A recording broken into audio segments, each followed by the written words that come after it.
Ada yang menarik dari promosi doktoral Pak Hasto ya, terkait dengan pertanyaan yang diajukan oleh salah seorang guru besar yaitu Profesor Hanif.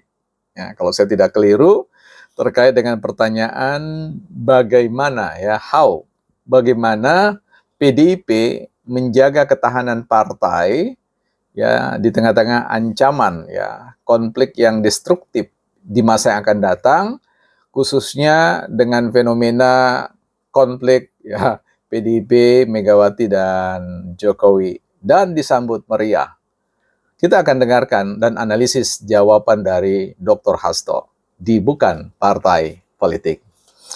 Selamat datang teman-teman di channel Bukan Partai Politik, ruang publik, sekolahnya Pak Publik dan bukan sekolahnya partai, tempat untuk meninggikan argumentasi, bukan suara, apalagi emosi.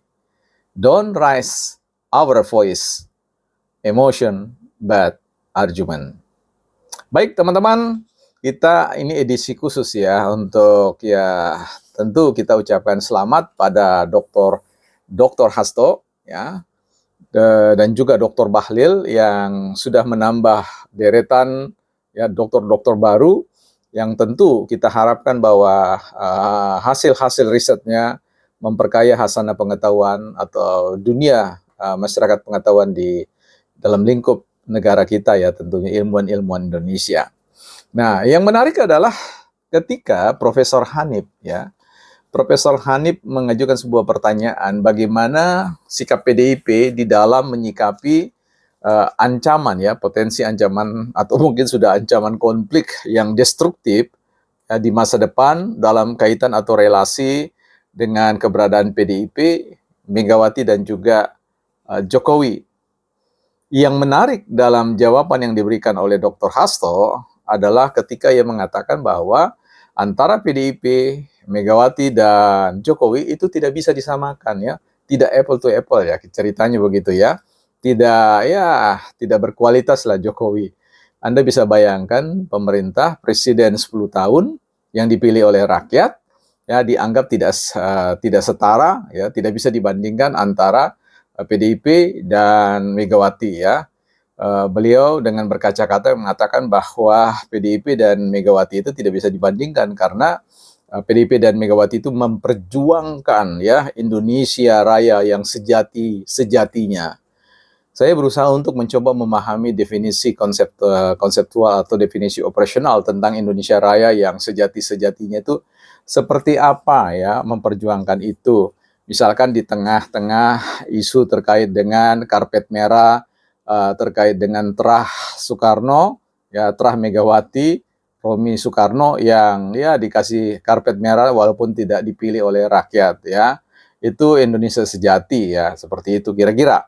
Ya, jadi kita akan ajukan langsung perhadapkan dengan fakta-fakta yang objektif ya terkait dengan banyak hal sebenarnya, tapi karena ini adalah forum tentang disertasi Mas Hasto ya kita coba masuk di situ saja.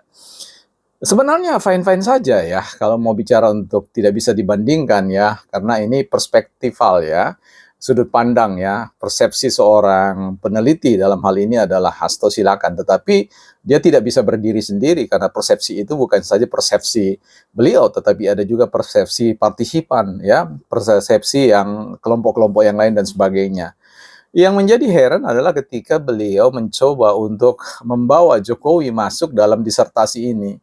Saya sudah pernah ingatkan pada waktu yang lalu ketika beliau muncul jauh sebelum disertasi ini diujikan, ya beliau memperkenalkan tentang model teori yang disebut dengan the triangle ya of authoritarian populism leadership ya, yang kemudian membawa tiga kutub ya dalam segitiga itu terkait dengan faktor the culture feudalism, kemudian ada the way of Machiavellian, dan yang satu adalah berbicara tentang the power of population.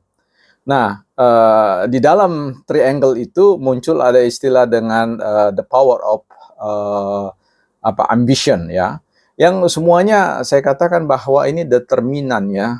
Jadi sebenarnya disertasi ini kalau hanya mau bicara tentang intervensi Jokowi ya, berbicara tentang tuduhan. Ini tuduhan, saya kira bukan sebuah hasil penelitian ya. Saya punya keyakinan ini sebuah tuduhan terkait dengan variabel yang beliau sebutkan sebagai abuse of power ya. Abuse of power atau political behavior yang memang seolah-olah ingin memframing Jokowi itu menerapkan gaya yang disebut dengan gaya Machiavellian. Ya, kalau dalam catatan beliau itu, kalau saya catat di sini, Machiavelli itu mengajarkan ya, jadilah orang yang munafik ya dan pembohong ya. Ya, jadi itu satu. Kemudian yang kedua, mencari yang besar dengan cara menipu. Dan yang ketiga, tidak pernah kekurangan alasan yang sah untuk mengingkari janjinya ya. Jadi inilah yang kemudian diarahkan, dikaitkan, dikorelasikan dengan variabel Jokowi sebagai penentu ya, rusaknya demokrasi, terguncangnya ya demokrasi, dalam hal ini ketahanan partai PDIP ya. Jadi memang sekali lagi variabel Jokowi ini sebenarnya terbalut ya atau tersimpan di dalamnya ya. Jadi model teori yang dijelaskan the triangle authoritarian ya, of authoritarian populism leadership ini sebenarnya ini sudah menggerangkai ya Jokowi di dalam, memenjarakan Jokowi ya, variabel Jokowi di dalamnya. Bahwa Jokowi itu punya kekuatan disebut the power of populism ya, dan juga menang oleh karena budaya feudalism ya. Jadi ini semua menjadi sebuah hal yang menurut saya agak membaca ini, saya quote, disertasi ini sebenarnya sudah rusak jauh sebelum dipromosikan ya, dipromosikan atau diuji ya, sekalipun itu sudah mendapatkan ujian yang layak menurut standar UI ya, saya kira silakan saja, tetapi masyarakat akademik, masyarakat ilmiah juga punya hak untuk ikut mengajukan pertanyaan-pertanyaan ya. Saya kira dalam satu kesempatan beliau pernah mencoba untuk mempersepsi pengelolaan PDIP itu mirip seperti mengelola negara. Saya kira disinilah kegagalan Hasto dalam melihat yang namanya suprasistem ya, bahwa negara itu di atas semua sistem yang lain ya, termasuk PDIP. PDIP itu adalah bagian kecil ya dari sebuah sistem yang besar ya, yaitu negara. Jadi kalau memahami ya bahwa negara ini adalah satu subsistem dari katakanlah bukan subsistem tapi bagian dari sistem yang sederajat selevel dengan partai, ini menurut saya ya ini kerusakan paradigmatik terkesan di dalamnya. Nah, ini yang perlu kita lihat ya sebagai hal yang menurut saya disertasi ini betul-betul hanya dipakai untuk menjelaskan ya, mungkin menutup suatu situasi yang sebenarnya terjadi pada tubuh PDIP ya, seolah-olah bahwa guncangnya, porak-porandanya PDIP dalam kontestasi pemilu 2024 itu oleh karena adanya perilaku behavior ya, abuse of power atau political behavior yang memenuhi argumentasi atau eksplanasi dari kerangka pikir tentang teori the triangle of authoritarian populism leadership yang beliau bangun ya, yang menurut saya secara teoritik, secara paradigma model, bukan paradigma tapi secara model teori ya sebenarnya nggak ada masalah ya dalam konteks triangle of authoritarian populism leadership ini ya, bagus aja ya, saya setuju dan senang dengan model yang dibangun. Tapi kemudian kalau itu kemudian dipaksakan untuk menjelaskan tentang fenomena yang menyebabkan tentang porak-porandanya atau keterguncangan demokrasi yang adalah keterguncangan ketahanan PDIP itu oleh karena hadirnya yang namanya variabel Jokowi. Nah, di sini problemnya ya, kita perlu menguji itu dengan apa yang disebut dengan reliabilitas dan tentu validitas. Nah, soal reliabilitas oke lah, silakan itu berbicara tentang bagian yang lain. Tapi saya mau mengatakan apakah validitasnya bisa diyakinkan bahwa memang Jokowi yang penyebab yang memporak-porandakan atau mengguncangkan demokrasi itu. Kita tahu bahwa Jokowi itu berseberangan dengan PDIP itu kan baru belum sampai 1 tahun.